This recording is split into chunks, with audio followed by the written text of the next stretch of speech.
Sahana Vavatu Sahano Bhunaktu Sahaviryam Karavavahai Tejas Vinavaditamastu Mavidvishavahai.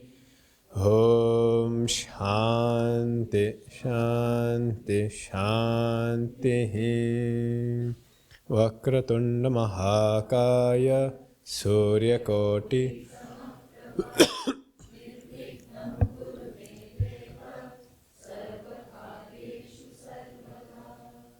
Sarvopanishado Gavo Dogda Gopalanandanaha Partho Vatsasudir Bhokta Dugdam Gitamratam Mahata Vasude Vasudam Devam Kamsachanuramardanam Devaki Paramanandam Krishnam Vande Jagadgurum Samasta Janakalyane Niratam Karunamayam Namami Chinmayam Devam Sadgurum Brahmavidharam.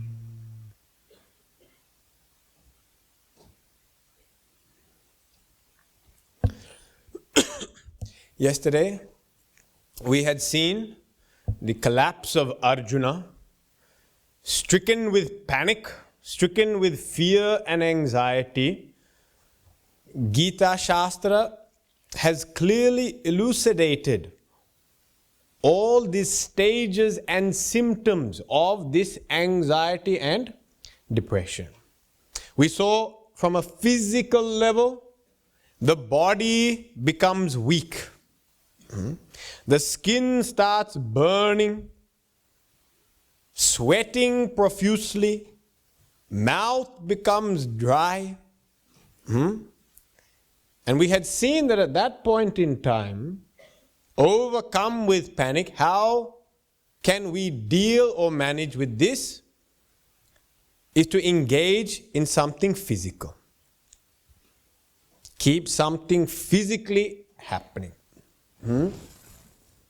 Keep the senses engaged in something positive, soothing, whether it's your ears or your eyes, but even keep physically moving.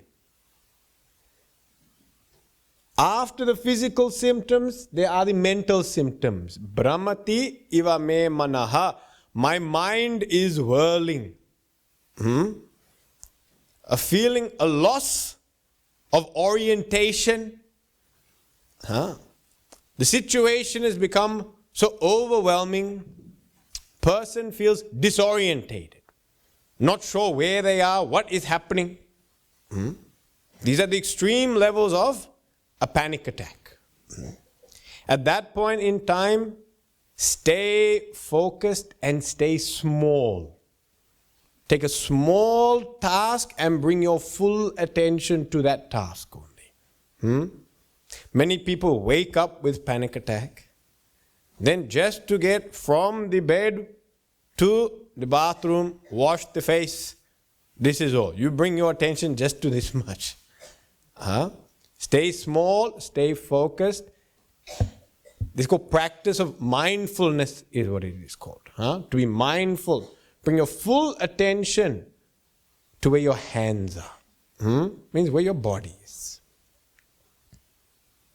We saw the other power that the mind possesses. Nimittani cha pashyami viparitani keshava.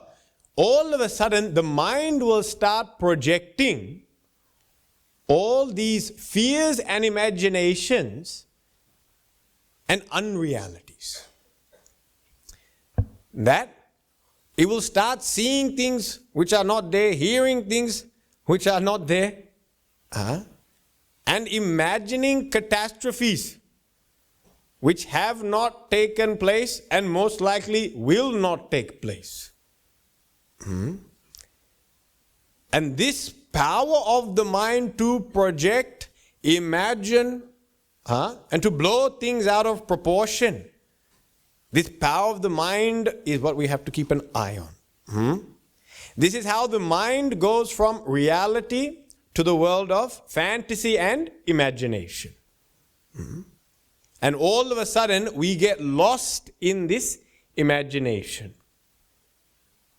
So we need to bring ourselves back from this world of imagination back to reality. Reassess the facts. What actually is taking place? Reassess the situation accurately and objectively. Who is in front of you? What exactly are they speaking, saying? What situation has transpired? Try to keep yourself factual. The more you get grounded in the facts, the less you get lost in the imagination. The unreality, the phantom fears that our mind is now projecting, like a movie. And we are getting consumed in that. So our efforts at this point in time is to must move away from fiction back into fact. So,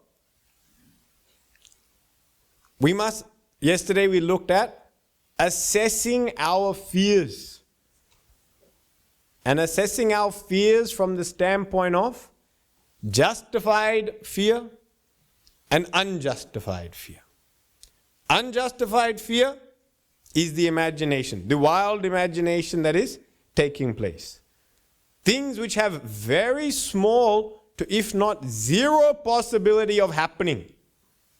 But I have been mentally consumed by those possibilities.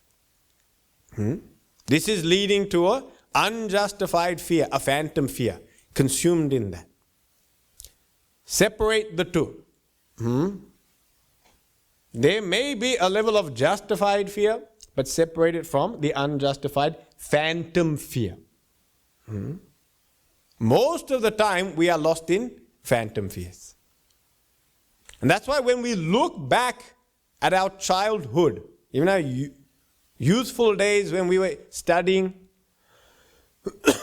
and we look at the things that stressed us at those times, when we look back now, we can laugh. Why can we laugh? Because we have realized that all those fears were phantom. They never eventuated. There's a very nice quote, I think by Mark Twain. He said, I have had many fears in life, and the majority of them never came true. This is the nature of how this projecting mind works. It's creating and concocting things which are not there.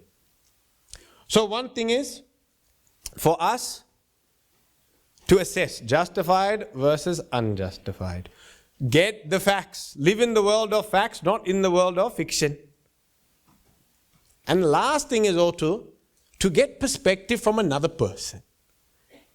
When you get perspective from another person, their point of view, it can again ground you back into reality. And keep you away from the world of fantasy and fiction. These are simple techniques to manage now the projection of the mind.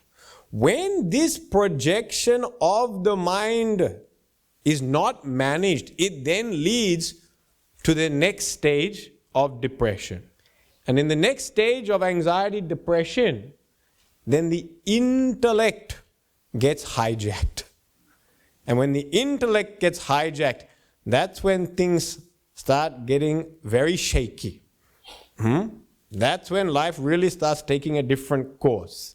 This is a very dangerous and critical time when the intellect starts getting affected by these wild imaginations and projections. And now we are going to see that taking place in Arjuna. Okay? Verses 32 to 37. Nakangshe vijayam Krishna Nacharajyam sukhani cha Kim no rajyena govinda किं भोगैर्जीवितेन वा येषामर्थे काङ्क्षितं no राज्यं भोगा सुखानि च तयिमेव स्थिता युद्धे प्राणान् त्यक्त्वा धनानि च आचार्या पितरः पुत्राः तथैव च पितामहाः मातुला श्वशुरा पौत्राः श्याला सम्बन्धिनस्तथा एतान्न हन्तुमिच्छामि घ्नतोऽपि मधुसूदन अपि त्रैलोक्यराज्यस्य हेतो किं नु मही कृते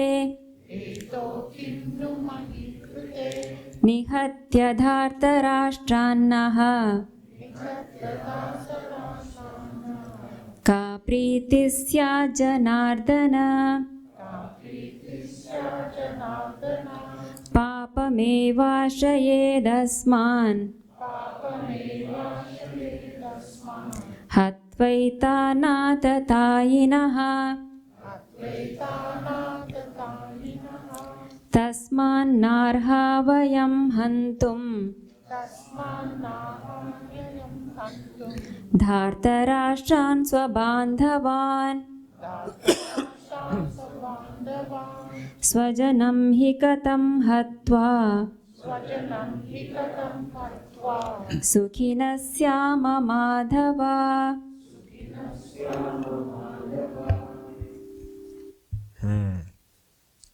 Now, what is Arjuna's course of action? Sudden change of attitude.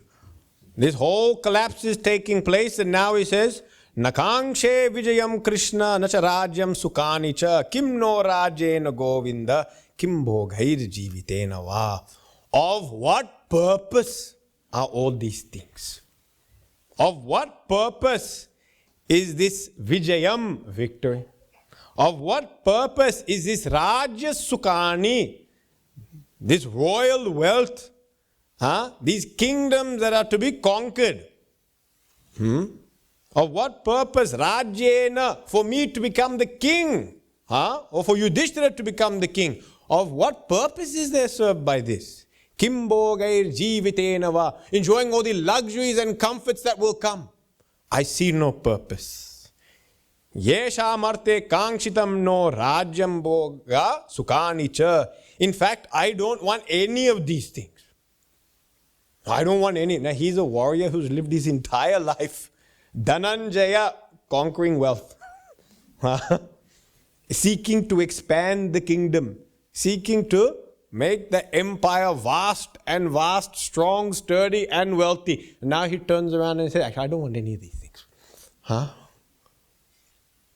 Acharya Pitara Putra. Why don't you want them? Because all these relatives of ours, Sambandhinas, all these Sambandhina will have to kill.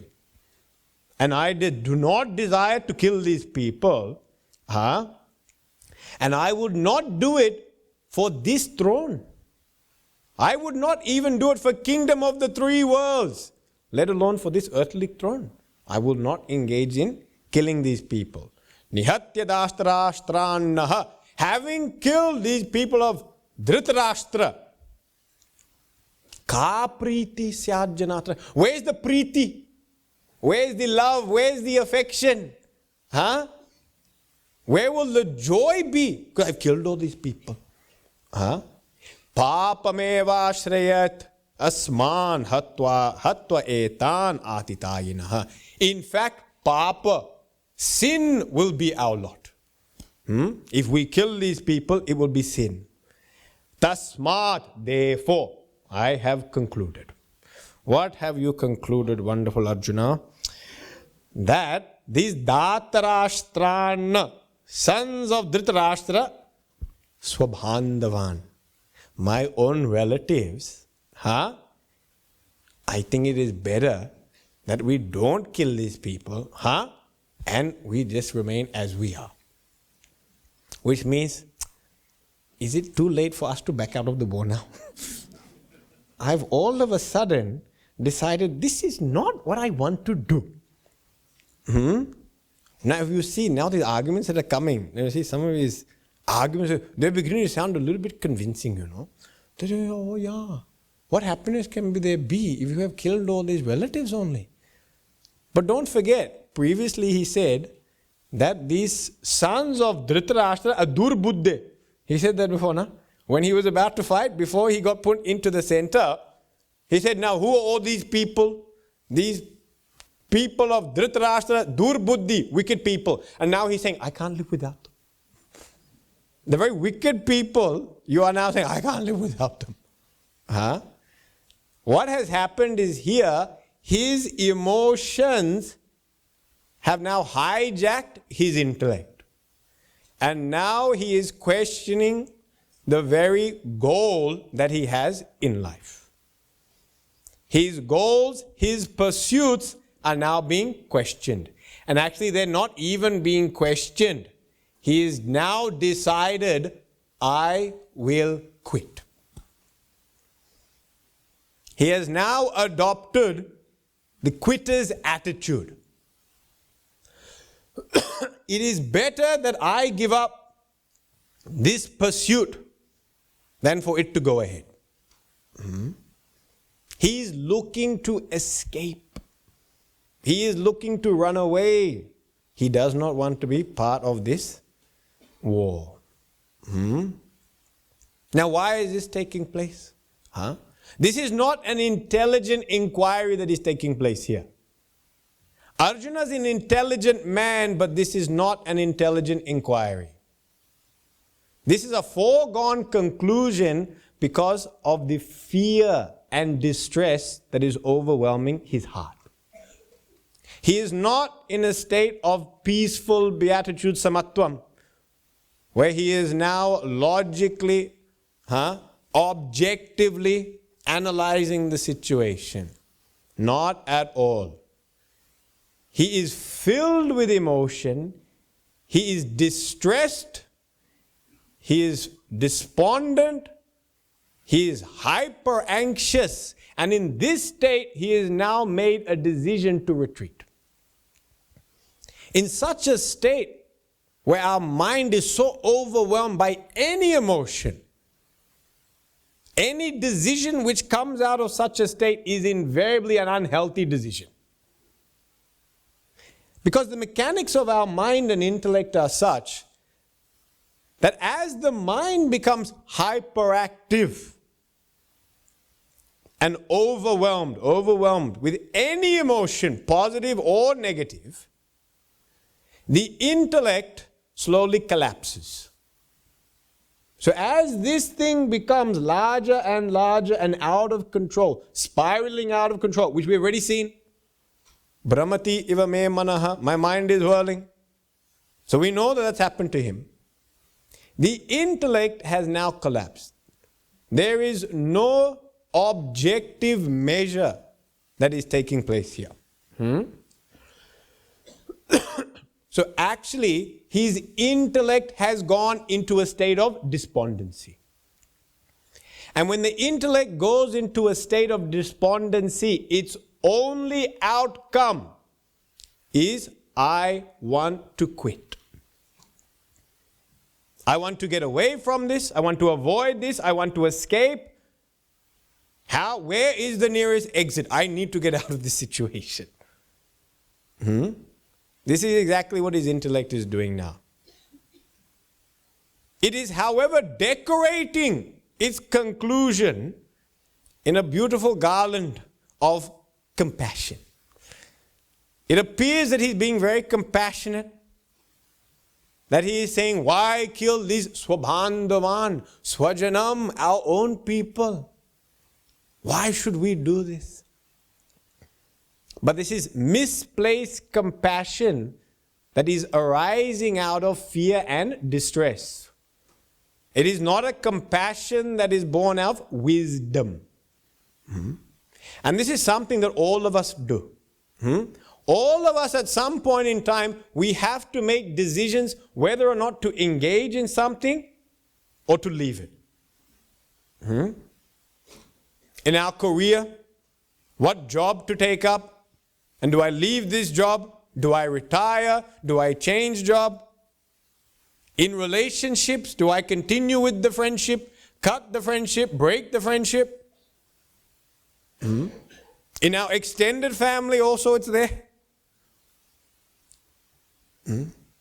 My sister-in-law, my brother-in-law, do we need to meet them every year? Is it required we visit them at their house? Because when I go there, he only talks about how his car is better than mine, his house is bigger than mine, his job is better paid, and he got a recent promotion, and that's all he talks. Do we really need to visit them? Isn't it? These thoughts start coming, and instead we talk to our children and we say, there's Disneyland, we can go to Disneyland. Are you interested in Disneyland? The children go, yes, Disneyland! And they say, we want to visit you, but I only have 2 weeks leave, and the children really want to go to Disneyland. Now, it's not the children want to go to Disneyland. You have injected that desire into them. Why did you inject that desire? Because they were asking Disneyland the entire year. You said no. Weekend movie, you said no. They said, why see movie? We can stream it and watch in the house. I'm not paying. $30 to go movie, popcorn, all these things. Now you're willing to spend thousands to take them to Disneyland. Why? Because it means avoiding a trip to your in-laws.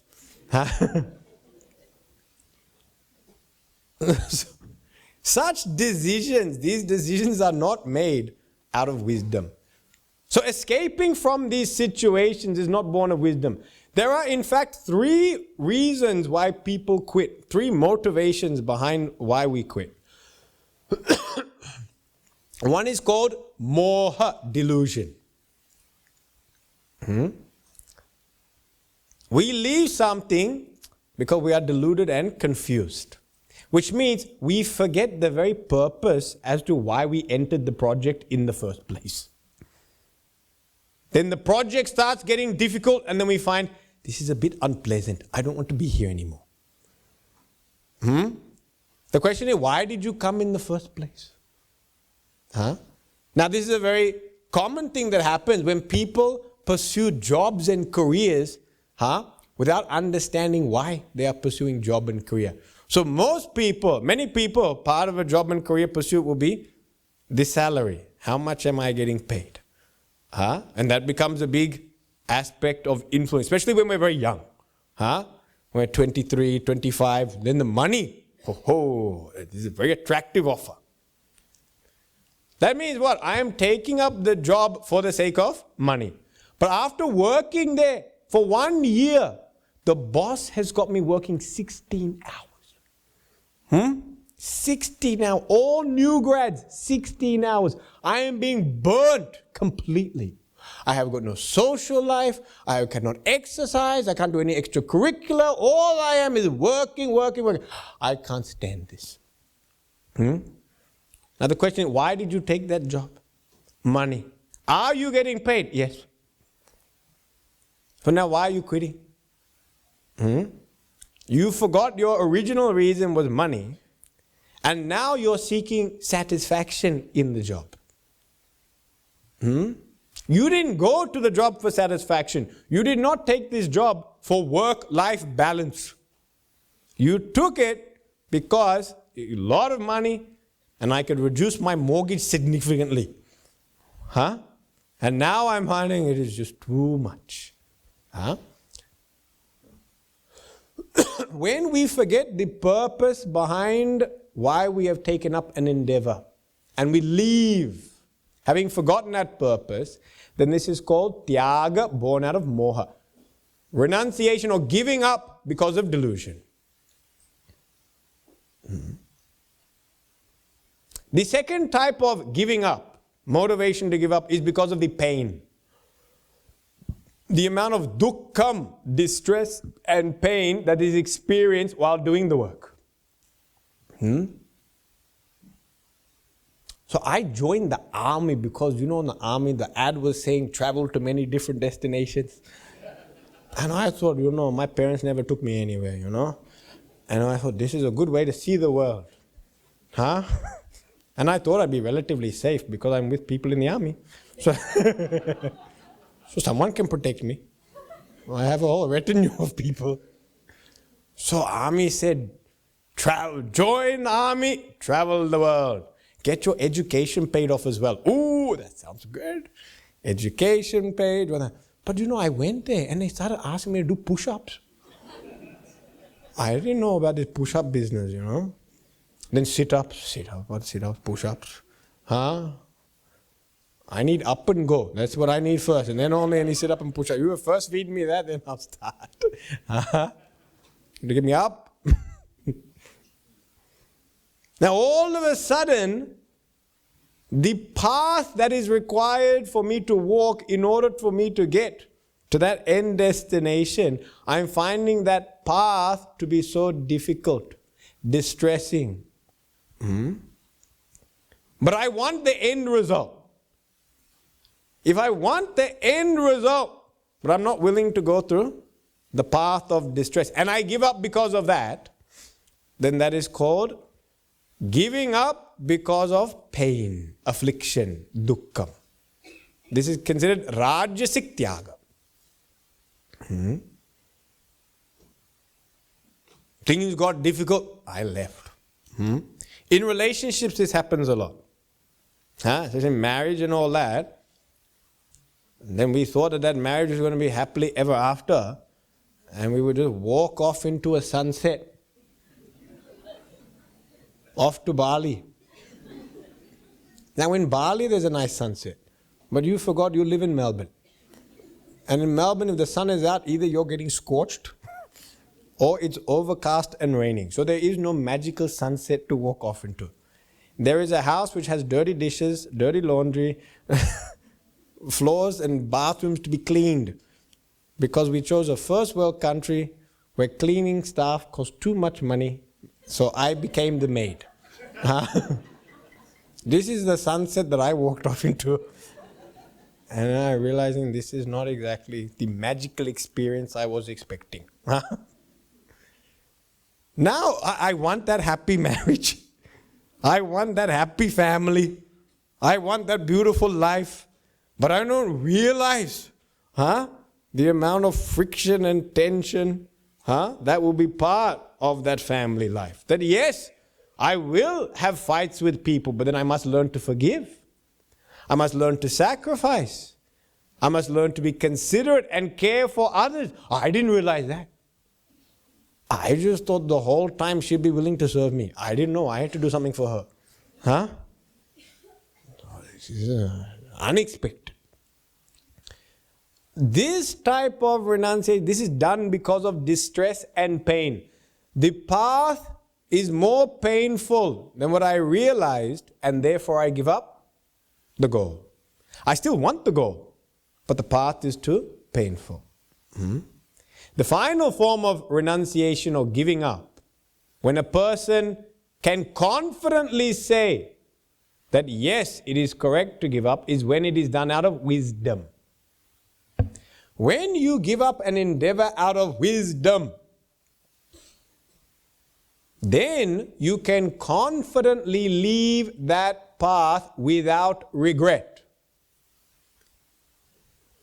Driven by the other two motivations, delusion or pain, you will have regret once you leave them. Because once you leave them, you will then reassess and think, you know what, if I only had a bit more endurance, if I had a bit more strength, I could have stuck it out. I could have made it. You may even look to then re-enter and pursue that field again. And that's why a person gets divorced once and then gets married second time. Keeps going back. It's called glutton for punishment. His giving up of the relationship was not done out of any wisdom. It was done out of distress. But then now he feels this girl is different. She's really different. For one, her hair color is different. That's a start. But she's different. When we give things up out of wisdom, we do this because we have found a higher purpose or calling. We have outgrown the previous routine, goals, and lifestyle. Outgrown them. That means they have reached their acme and fulfillment in my life, and I have a poised awareness that there is no further growth for me to take place in this environment. I cannot grow further in this environment. Therefore, I must move to a different field. So it is done based on a clarity. A higher purpose that I need to grow and evolve, not run away or escape. It is done with a mind that is poised, not filled with distress or regret. And it is done with a very clear path ahead of you. That the thing you are moving towards is becoming clearer and clearer. You are in fact more attracted and inspired by the higher goal in front of you, and therefore you are happy to leave the old lifestyle. So your clarity in life should become greater. Your purpose should become nobler. Your thirst to put forth effort should become deeper. I'm not doing this because I want to relax. I want to sit back and run away. I need a break. No. I yearn to work harder, but I yearn to work harder for a higher goal.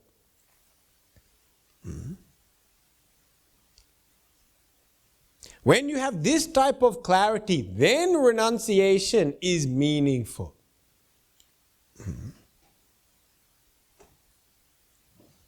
In this situation, Arjuna does not have this. He has lost complete clarity of the purpose of the war. He thinks the war is about attaining a kingdom. Kim Rajena. He thinks it's about becoming a lofty personality sitting on a throne. He thinks it's about enjoying luxuries and comforts. But that was never the purpose of this war. The purpose of this war was to re-establish Dharma. And never does he mention that in the argument. And thus we know his quitting on the battlefield, his desire to quit, is born out of delusion, loss of purpose, and pain. The pain of seeing his own people suffer or die at his own hands. So it is a rajasic, tamasic renunciation, a quitting. It is not a sattvic quitting. Therefore, Sri Krishna will not allow this. He will not support this. In fact, he will say, you must stay here. How do we know whether or not in our life we are quitting because of rajasic, tamasic motivations or sattvic motivations? Then there's a few things you must be clear about. One, what is your higher goal or purpose? Must be clear about the higher goal and purpose you are moving towards, and therefore you are leaving something else behind. You must also have a plan of action, which means you must know, how am I to achieve this new or different goal? You must have inquired, done some research. It cannot be a fanciful daydream. You must know, how do I achieve this goal? What are the steps involved? And the most important thing is, what do I need to sacrifice in order to attain this goal?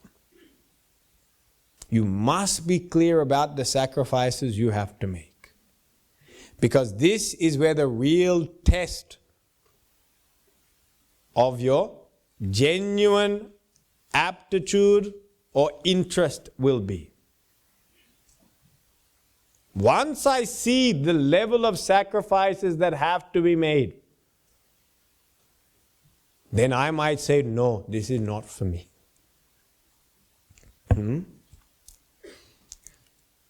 I know a mother, she's a mother of 3 teenage boys. She's a very good mother. She does a very good job handling them.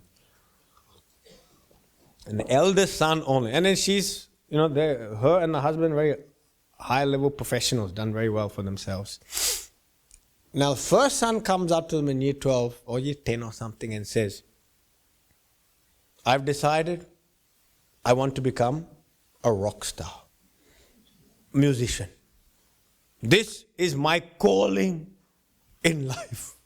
Calling is now music. I feel at peace and at one when I sit on my bed on a Sunday morning at 10:30 with my headphones on. And even though mother is calling and screaming and everyone else is telling me to get up and brush my teeth, but I feel very much at peace while I lie on that bed doing nothing. A news flash, everyone feels at peace at 10:30 in the morning if they have to sit on a bed and do nothing. But this boy feels it's his calling. So now this mother had to find out, how do I convince this son? And the father took the attitude of, this is not going to work, you'll never succeed. But it did not quite work. The boy was still determined. Her mother was very intelligent. So what she did is, she started researching what is the lifestyle of a musician. And what is the percentage of people who actually make it to the level of superstars? Because obviously this child is looking at the life of Justin Bieber. Well, I don't know if he's good to look at. Or Beyonce. Some superstar out there. And they're seeing worldwide travel, worldwide name, worldwide fame, heaps of money and lots of fun because you just get up on stage and sing. Now that's what he's seen. The mother then starts exploring and investigating what is the path to get there and what are the sacrifices you have to make. And she started showing to him that over 90% of musicians are going to start off living in a single studio apartment with 12 other people. Why? You need to pay the rent. You won't have a bed, you'll be sleeping on a mattress. You'll be rotating. And rotating what? Shift work. Most of the time, you'll be working the job of a waiter, bartender, in some restaurant. And you have to do this for many years and keep trying to release your tapes, your recordings, and give them to all these studios and distributors. And you will get plenty of rejections. And she just pointed to his room. Now they live in a very nice house and the boys enjoyed all the pleasures that the parents have provided. And she said, this TV you see in your room, you won't have that. This bed, you won't have that. My cooking, you definitely won't have that. And once she started painting this picture to this child of the sacrifices that had to be made, he immediately changed his application and put down engineering.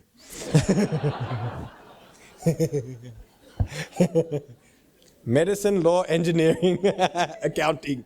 He said, no, I can't do this. I can't do this. How do we know whether or not we are willing to give something up? We have to know what we are striving for. It is only when you know clearly what you are moving towards, then you become fit to give something else up. You should have a plan of action, which means you should know the steps to get there. And the most important thing is you should know the level of sacrifice that is needed to achieve that. If that sacrifice means you don't see your family, if that sacrifice means you don't have a family, then you have to ask yourself, is this for me? Is this what I want? You must assess accordingly. Arjuna is not renouncing out of any nobility. His renunciation is a form of escapism. He is driven by fear and delusion. He has lost the purpose of the war, thinking it is for mere pleasures and comforts and position and status. And he is horrendously scared to give up a family which he is antagonistic towards. But his attachments are so strong that even as antagonistic as these people have been, and he has hatred towards them as well, he is still scared to give them up. That means he is deeply attached. So his renunciation is born out of delusion and distress. But this is what happens when emotion hijacks intellect. The intellect starts changing its pursuits, its goals, and its course of action. Why? Overwhelming emotion. And that's why we have to be very cautious of this. And the main thing is, do not make decisions, large decisions, when you're very emotionally distressed. Stay the course where you are and learn to calm your mind down. When you calm your mind down, you view the situation objectively, then you must plan. What is your plan of action? What are the sacrifices? What is the higher goal and purpose? It is at this time of quietude and contemplation that if a new goal or purpose arises, then a person can move ahead. So now, Arjuna's intellect is being hijacked. He's immediately come up, I want to quit. And now the rest of chapter 1 is most fascinating. Because Arjuna is an educated man, his intellect, which has decided to quit, will now justify this decision. And his justification is so intelligent, so intricate, and so convincing that anyone reading the Gita actually feels that this war should not have gone ahead. This level of intricate argumentation, logic, this is not born out of noble intelligence. It is born out of, again, a weakness. However, because he is trained academically and he's got a great academic education, his capacity to rationalize is almost unsurpassed. And therefore, he looks like a great lawyer in the next few parts. But even Shri Krishna will not agree. So now these come up to the last 7 or 8 verses. We will read from 38 all the way to the end, 47. Adyapyetena pashyanti lobhopahata chetasaha kulakshayakritam dosham mitradrohe cha patakam katham nanyeyamasmabhihi papadasman nivartitum kulakshayakritam dosham prapashyadbhirjanardana kulakshaye pranashyanti kuladharma sanatanaha dharme nashte kulam kritsnam adharmo bibhavatyuta अधर्माभिभवात् Krishna प्रदुष्यन्ति कुलस्त्रियः स्त्रीषु दुष्टासु वार्ष्णेय जायते वर्णसङ्करः संकरो नरकायैव कुलघ्नानां कुलस्य च पतन्ति पितरो येषां लुप्तपिण्डोदकक्रियाः दोषैरेतैर्कुलघ्नानां वर्णसङ्करकारकैः उत्साद्यन्ते जातिधर्माः कुलधर्माश्च शाश्वताः उत्सन्नकुलधर्माणां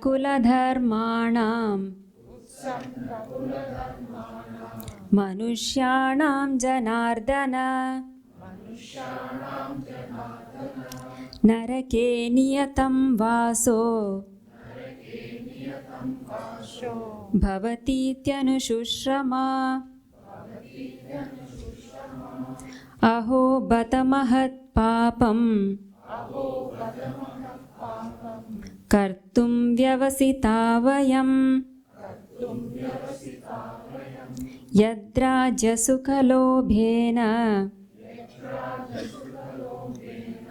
हन्तुं स्वजनमुद्यताः यदि मामप्रतीकारम् अशस्त्रं शस्त्रपाणयः धार्तराष्ट्रारणे हन्युस् तन्मे क्षेमतरं भवेत् संजय उवाच एवमुक्त्वार्जुनः सङ्ख्ये रथोपस्थ उपाविशत् विसृज्य सशरं चापं शोकसंविघ्नमानसः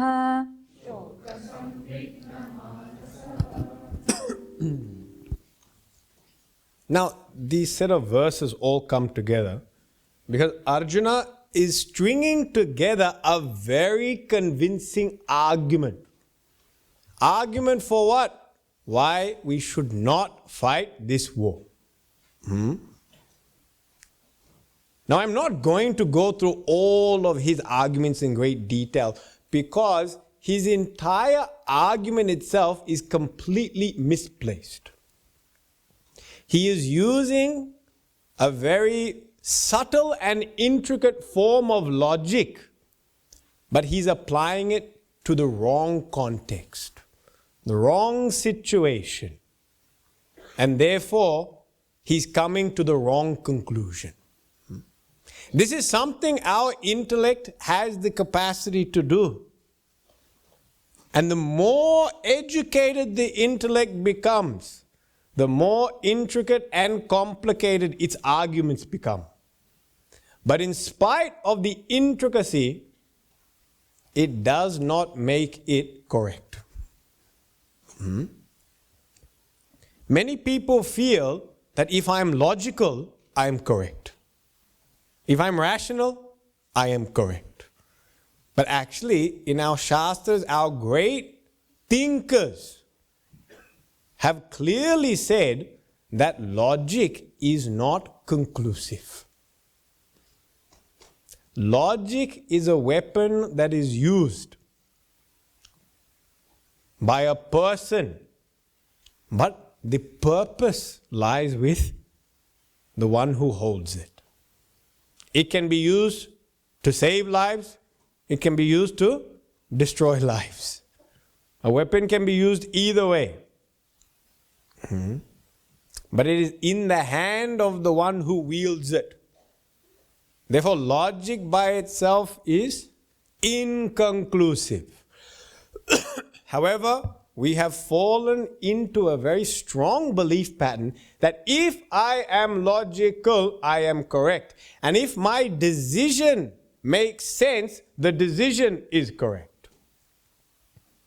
And this is a wonderful trick of deception that the intellect can do. This is more dangerous than the mind.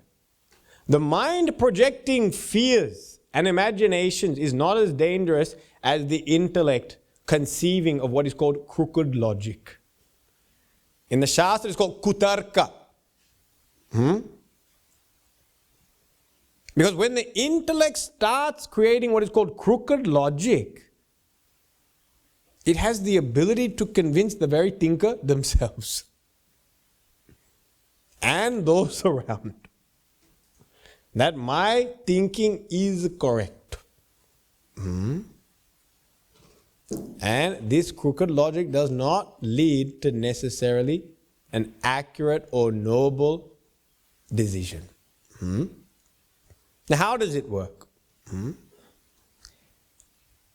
Our great thinkers, our rishis were really great thinking. Even argument and logic they had dissected. How do you create an argument? Even that they knew. We know how to make arguments, but we don't understand the science behind it. We just know how to fight. But they actually understood the science behind argumentation. There are even different types of argumentation which are given in the Shastra. Now, any basic argument is made out of three factors. One is called the pratigna. Pratigna means the proposal. What you are proposing. The second one is called hetu, the reasoning behind it. And the last one is called nigamanam, which means conclusion. What is the conclusion you have arrived at? Now, this is in science, they use this. Hypothesis, then methodology, which must involve some reasoning, and then conclusion. What are your findings? Our intellect knows exactly how to do these things. It is very smart, because actually we've been trained in this way. Our education system actually trains us to think like this. So we're very well trained in this method of thinking. However, there is a big difference. That some people, but when we are emotional and when the mind has hijacked the intellect, then actually what's called your proposal is actually your decision. It's already been made. A proposal is something that will have a question mark. Should we or should we not? But once we are emotionally overwhelmed, there's no question. It is we should not. The proposal is already fixed. Now in Arjuna's case, let's take it. His proposal, we should not fight. Or his proposal actually is, fighting is sinful. This war is sinful. That's actually his proposal. Because he said, Papa me vashrayet. We will end up with Papa only by doing this.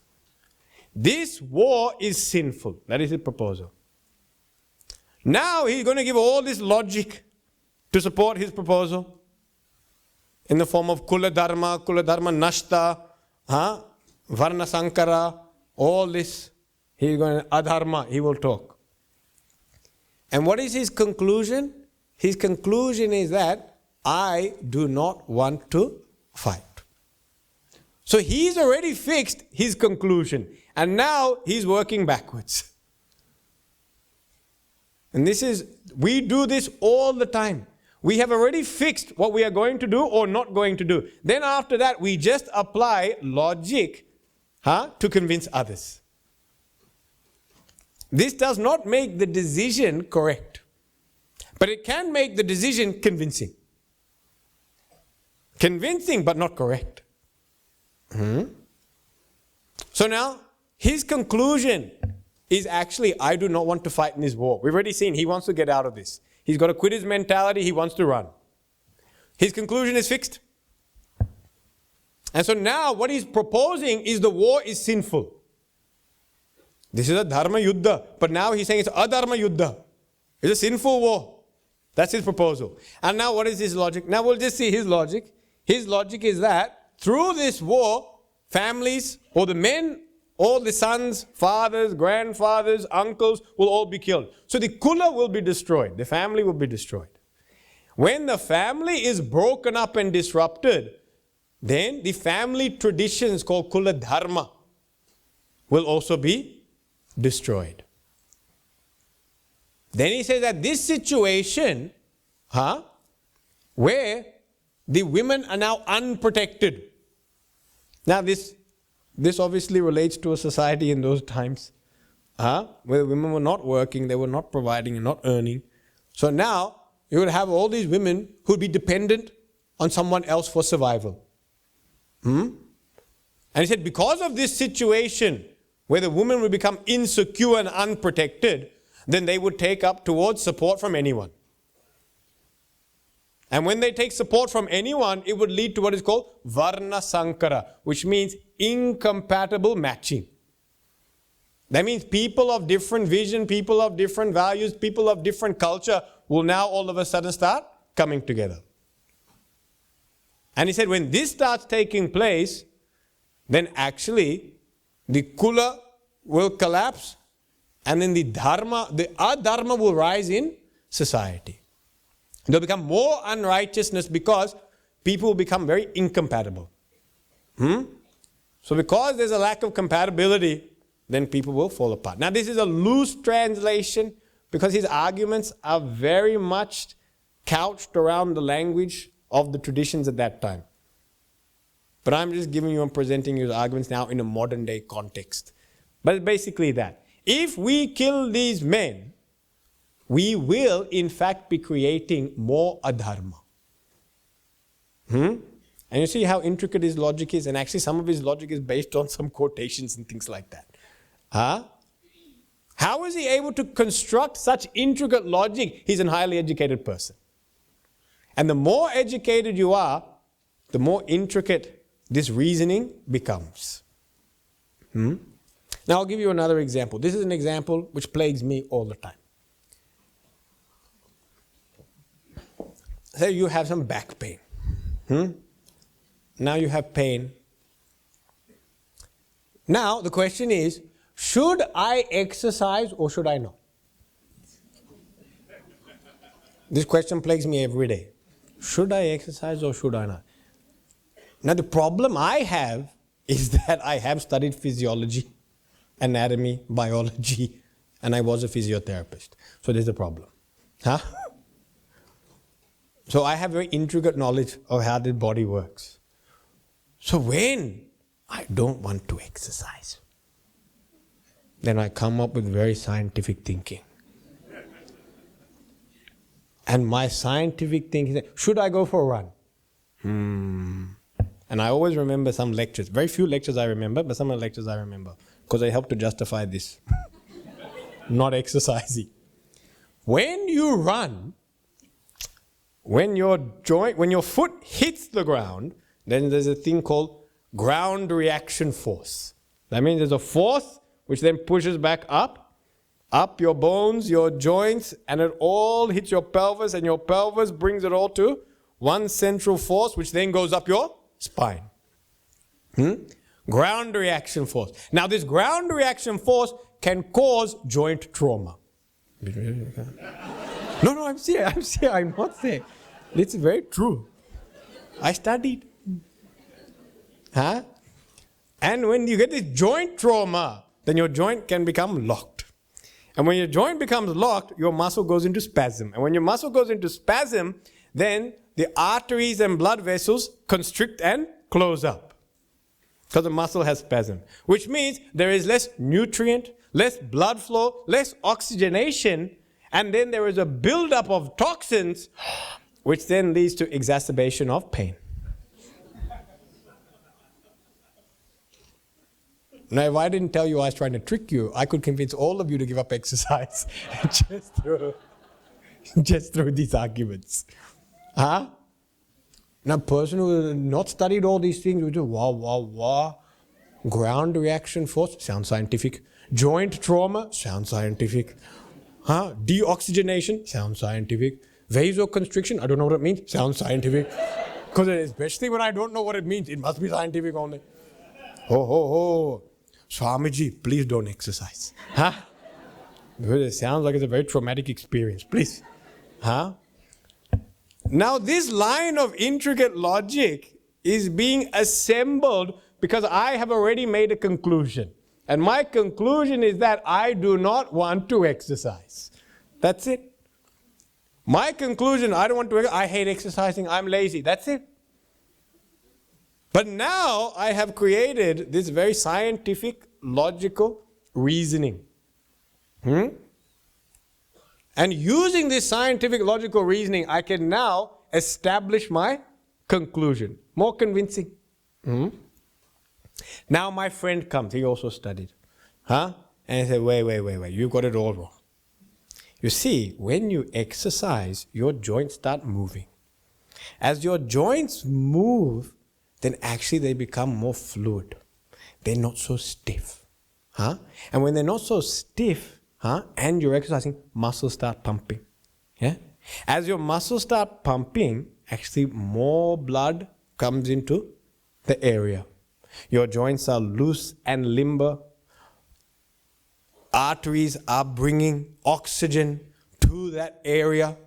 And with the greater flow of blood, excess toxins are being pushed out, flushed out of your system.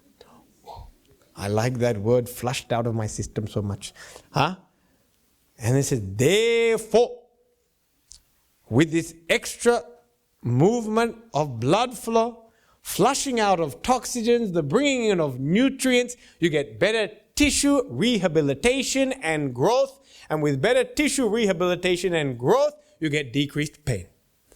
Therefore, you should run. Now, both of these are convincing. Which one is conclusive? Neither of them are conclusive. Do you see? They're both logical, but neither are conclusive. How am I to get to a conclusion? Because my intellect is doing both of these things. It's got the pro-exercise and got anti-exercise going on. So when I wake up in the morning, these are the two battles that are going on. I let them go on, because by the time they go on, it's too late anyway to exercise. It's fine. By that time, it's too late. I can't do it anyway. Tomorrow. And then the battle goes on again tomorrow. And again tomorrow. We have this with sleep. The same thing goes on with sleep, isn't it? Should I get up? If I get up early, I'll be tired. I won't be fresh. If I'm not fresh, I'm not good to anyone. I'm irritable. I scream. Better I sleep. They're all nice arguments. Convincing arguments, but all these arguments are inconclusive. How do you establish a conclusion? How am I going to figure out whether I should exercise or not exercise for my back pain? Then actually I have to seek an expert. An expert in that field. A third party that is objective, a well-wisher, and has expertise in that field. This person has to advise me. So I go to my physiotherapist and I present both these views. And they're laughing the entire time. Because they're saying, actually your knowledge is quite outdated. It's not how the body works anymore. Okay, wonderful, thank you. And they say, Swamiji, you are being lazy. You must exercise. And when that expert says, you must exercise, conclusion is then arrived at. An authority is required to reassess the validity of our conclusions. By ourselves, if we make such conclusions with a conflicted mind under distress, feeling pain, under delusion, distressed, despondent, the logic and reasoning that is created is still fallacious, false. It is kutarka. It's the nature of the intellect. And I said, the more educated you are, the more chains are created to this string of logic. And the more chains, it impresses many people. But it doesn't make it correct. So what do I need to do? How do I resolve this situation? Or the other question is, why am I doing this? Why am I doing all these things? Now let's deal with how we can correct it. Then I'll show you why we actually do it. When we're in such a situation, when all these lines of logic are going off and we don't know what we're supposed to do at the end of the day, justifying anything. If there is a strong emotional bias that you have already emotionally overwhelmed by a situation, so therefore, because of your bias, you have come to a conclusion. Then the first thing is you have to learn to identify your bias. You must be aware of the biases or prejudices that you inherently have within your own thinking patterns. I am a lazy person and I don't like to exercise. So I know that that's a bias that I have. So given an option, I don't want to exercise. But some people are pro-exercise, so they'll exercise at any point in time. You must see the bias you have. People's biases can be cultural, communal, so many different levels. I trust this person because they're from the same community. That's a bias. And I don't trust this person because they belong to another community. Or in our case, we don't trust the person because they belong to our community. So that's also so we know we're not going to get a good deal if he's from our community. These are biases that we have. We have religious biases. The people belonging to this religion are of this temperament and this nature. In so many different ways, our mind is filled with prejudices.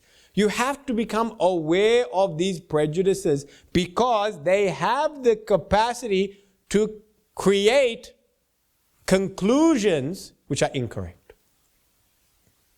When the bias is very strong and the emotion becomes very overwhelming, you create a false conclusion. It's a conclusion based on overwhelming emotion. Later on justified through reasoning. So first thing is, be aware of the bias you have. The second thing is, look at the different options that are available in this situation. When a person is very closed off, that means already a bias is taking place. They are not capable of seeing the different options that are present or available. They think this is the only way. That's it. It has to be done this way and this way alone. How can I resolve the conflict with this person? I yell at them. Yelling at them is the only way to get my point across. I always ask people, they have fights with them. People have some, difficulties with their relationships and they ask you and they come and, seek some guidance and all that.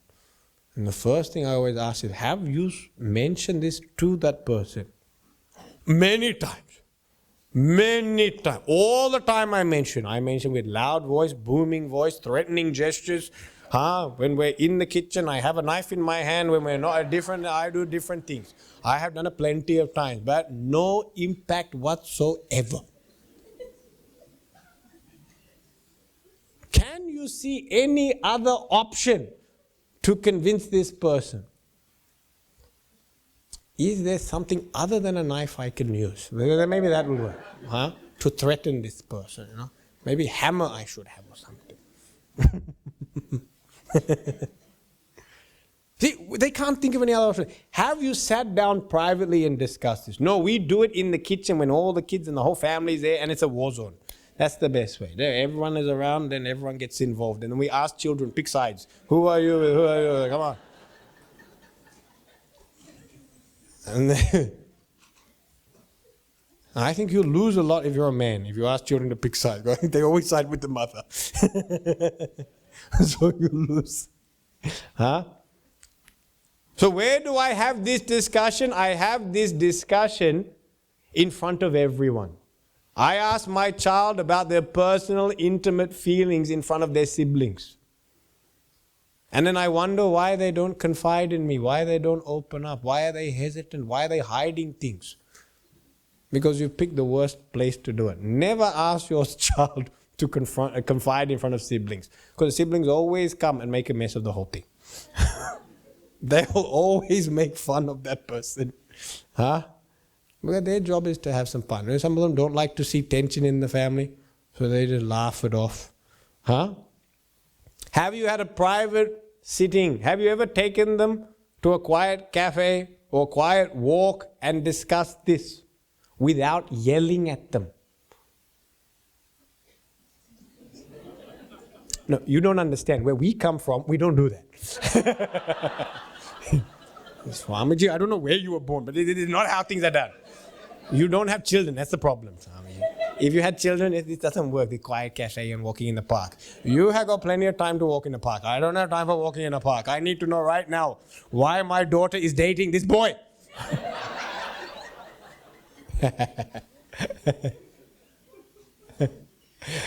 Huh? So can you see other options? If you cannot see other options, again, is a very emotionally driven conclusion. So we must try to list down the different options. Then we must seek a mentor or well-wisher. Because our intellect is still under the control of the ego. And the ego is the source of all selfishness and self-interest. Its entire purpose is only to take care of itself, no one else. That's the purpose of the ego. What's in it for me? This is the very heart of the ego. Our intellect is still controlled by our ego. And thus you can never fully trust your own intellect. That's why we need a third person, to come in and view the situation. To see it objectively, to see it as a well-wisher. What is in my best interest should also be understood. What is the goal we are trying to achieve should be understood. What is the best interest of the other person should also be understood. And that's why now there's a big need for counselors and mediators, is it not? Because two people are warring the whole time, fighting the whole time. And if you listen to one side of the story, you just think, you listen to the wife, you think the husband is the most angry, terrible man there is on this world. Then you listen to the husband, you think that poor man has been terrorized by this woman only. You say, now you don't know whose side to take. You must have a mediator. You see, traditionally we had elders. Elders were our mentors. We had parents, we had uncles. We had people who had already gone through these situations and had wisdom through experience as to how life works. Nowadays we are very disconnected from this lineage of wisdom. And therefore we rely a lot on our own conclusions. But our own conclusions are always contaminated with our ego. Our intellect is always contaminated with ego.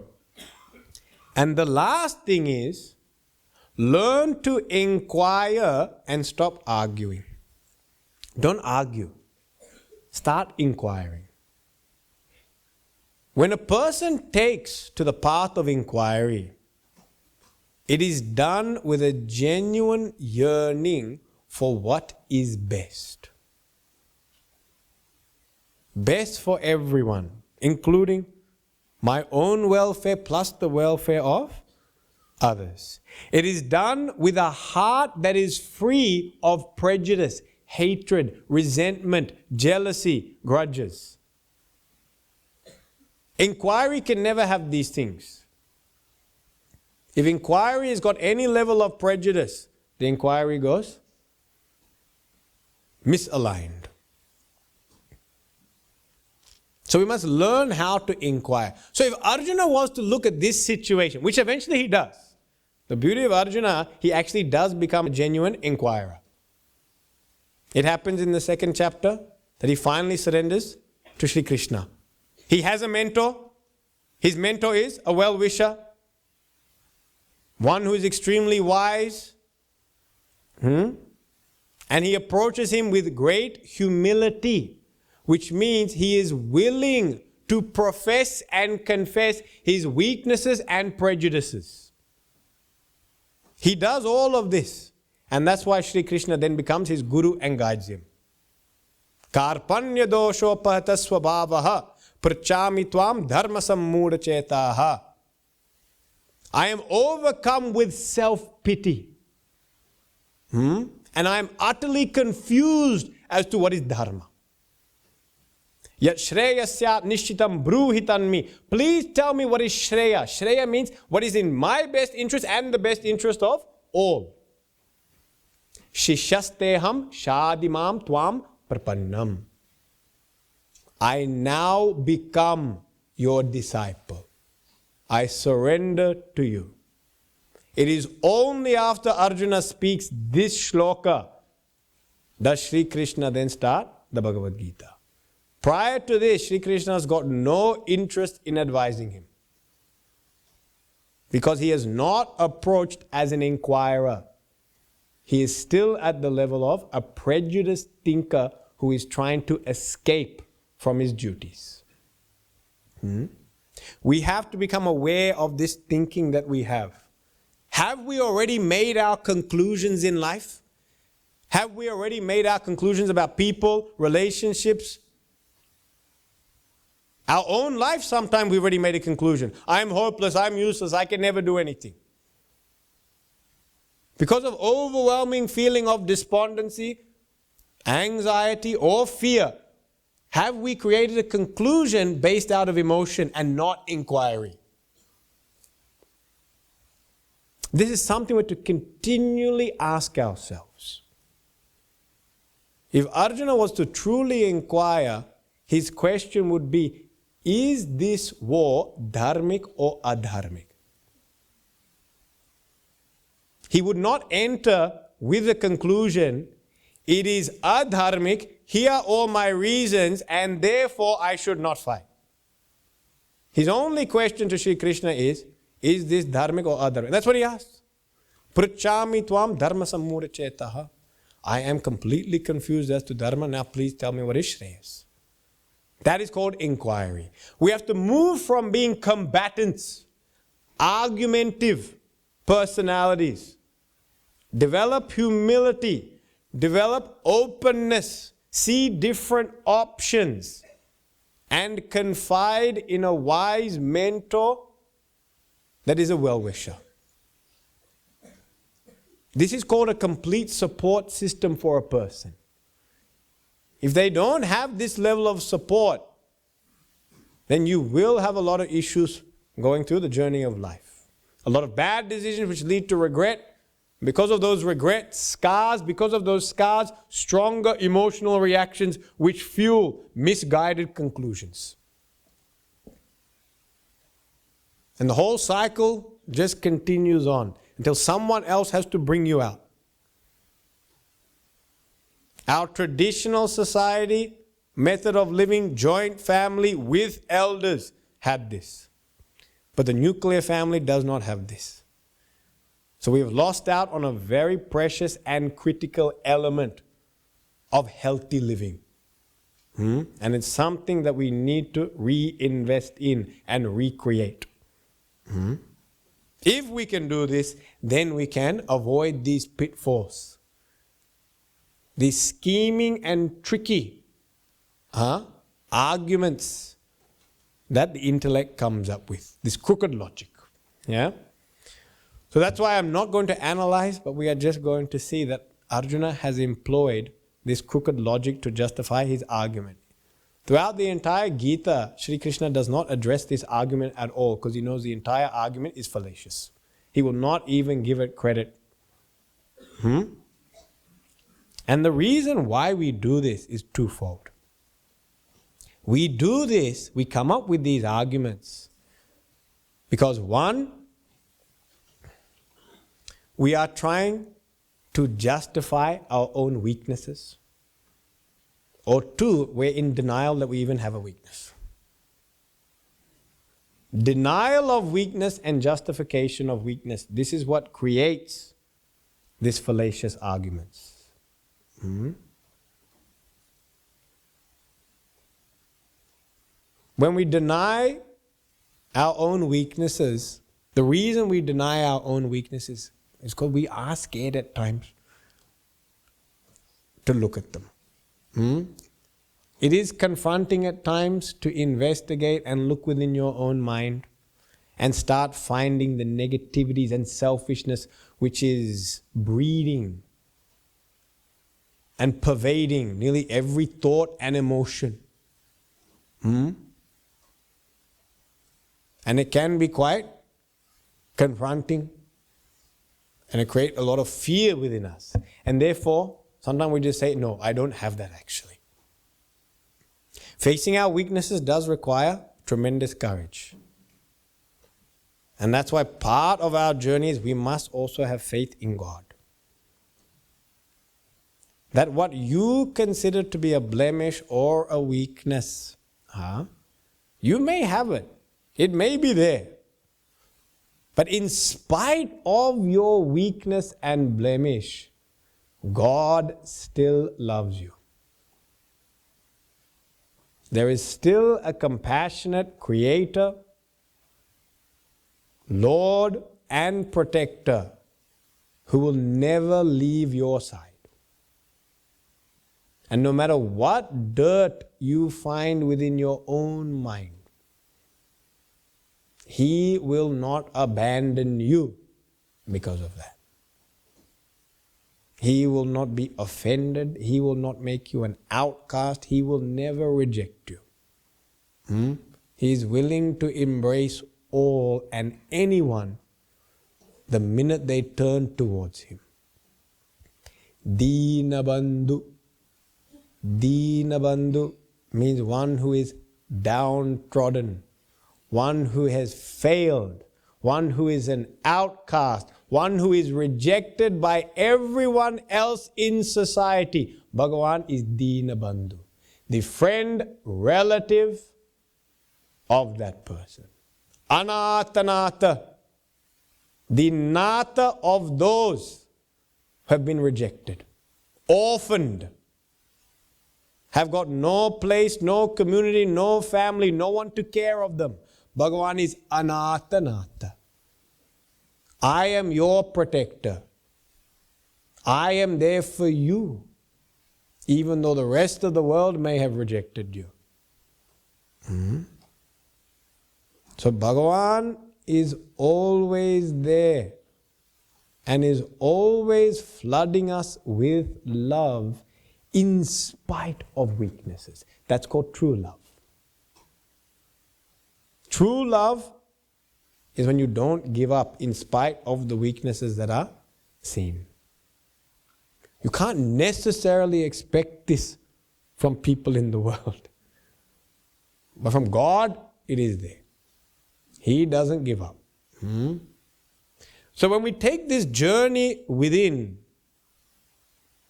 investigating the ego, our weaknesses, and the reasons why we justify and come up with this type of crooked thinking, we must say a silent prayer and invoke the presence of God before. Remember, His loving presence is always around you and with you, no matter what dirt is going to come up. With this faith, you have the courage to look honestly at yourself. Otherwise, our inquiry into ourselves again becomes hijacked by fear of rejection. We cover our weaknesses and justify them or deny them altogether. In this way, we can journey ahead with this strength of devotion, strength of conviction, and come towards healthy conclusions in life. Now, of course, chapter 1 concludes with Arjuna, shoka samvigna manasaha, overwhelmed with grief. But now, even though no teachings have come, I have given you plenty of tips of how to manage this anxiety. The most powerful method of managing this entire situation of despondency and hopelessness is called the power of self-knowledge. To know that you, in essence, are truly immaculate and perfect. To recognize that behind the veil and mask of the ego, body, mind, and intellect, is a pure self of Satchidananda, pure consciousness, existence, and bliss. And this higher self is your true self. The body, mind, intellect is a mask, a cloth that you are currently wearing to interact with the world. We can't go into this world without wearing something, so all of us have to get dressed up before we leave the house. But to get confused between the cloth and the real self, this is called moha, delusion. This delusion is born of ignorance. Ignorance of my true nature. My true nature is perfection. It is completeness, fullness, purnam. Avinashi tu tadvidhi. It is indestructible. It is immaculate. It cannot be contaminated by any experience you go through. The worst regret, the greatest sin, the largest mistake that you make cannot in any way contaminate your true self. It has never been contaminated, it can never get contaminated, and even now, as much dirt you may think your mind has, your true self is free. It is free and immaculate. That is who you really are. This becomes the highest knowledge called self-knowledge, Atma-bodh, Brahma-vidya. And this is the essence of the entire Gita. Bhagavan will start with this knowledge itself in the second chapter and start with the highest level of knowledge to see whether or not Arjuna is receptive. And through that, we will learn so many great things. Now here, we conclude with the first chapter, but this series of discourses will continue on, and Puja Swami Swarupanandaji will be coming next year, and we will continue on with the second chapter. And in this second chapter, that is when you're going to hear this Atma-bodh, self-knowledge. That is the heart of the Gita. And just like this, we're planning the discourses. The dates are still to be finalized, but we're looking at possibly May. And those who are not aware, then get onto the email list and we'll keep you informed. Okay? But here we conclude the first chapter. We will now read the very final. Om Tat Saditi. Om Tat Saditi. Srimad Bhagavad Gitasu. Srimad Bhagavad Gitasu. Upanishatsu. Brahma Vidyayam. Yoga Shastre. Shri Krishna Arjuna Samvade. Shri Krishna Arjuna Samvade Arjuna Vishada Yogo Nama Arjuna Vishada Yoga Nama Prathamodhyayaha. Pratamodhyayaha. Read the first verse again. This is a tradition we have. We read the first verse again so that our study of the Gita or any Shastra continues on. Dhritarashtra Uvacha Dhritarashtra Uvacha Dharmakshetre Kurukshetre Dharmakshetre Kurukshetre Samaveta Samaveta Yuyutsavaha Mamaka Pandavaschaiva Mamaka Pandavaschaiva Kimakurvata Sanjaya. Kimakurvata Sanjaya.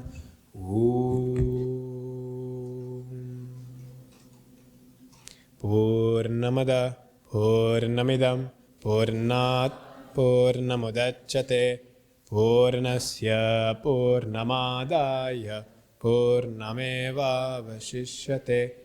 Om Shanti Shanti Shanti. Hari Om Shri Gurubhyo Namaha. Hari Om.